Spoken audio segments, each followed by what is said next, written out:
अस्सलाम वालेकुम बहनी, क्या हाल है? वालेकुम अस्सलाम। अल्लाह का ठीक ठाक ही है ना? हाँ जी, अल्लाह का शुक्र। माशाल्लाह। डंडे ते क्या लाई बात है? ब्रेसेस हैं, ब्रेसेस।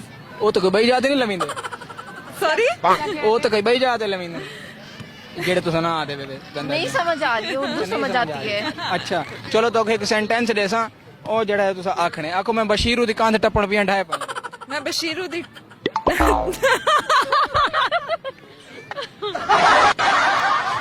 मैं बशीरू दी कांध टप्पण पियां ढाए पाई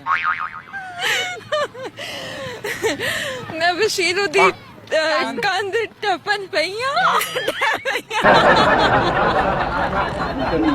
दूसरा आपने बोलना है धाड़ वो मैं मर दिया, क्या? सॉरी, धाड़ वो मैं मर दिया।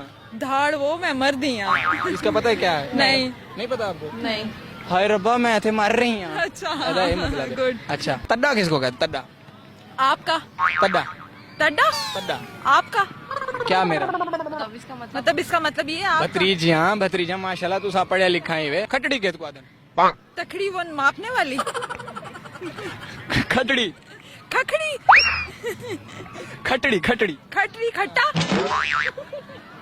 जिसपे बैठते हो चार पाई यार उसको बोलते हैं। पंजाबी आती है, सराइकी नहीं आती हमें। पंजाबी में कोई फनी लाइन बोलो। नहीं, मुझे नहीं आती। ਤੁਹਾਨੂੰ ਕੁਛ ਆਂਦਾ? ਹਾਂ ਵੇ ਮੌਲਿਆ ਇਹਨਾਂ ਨੂੰ ਦੱਸ ਦੇ ਮੈਂ ਤੇਰੀ ਪੱਕੀ ਪੱਕੀ ਮਾਸ਼ੂਕ। ਮੇਰੀ ਪੱਕੀ ਪੱਕੀ ਮਸ਼ਹੂਰ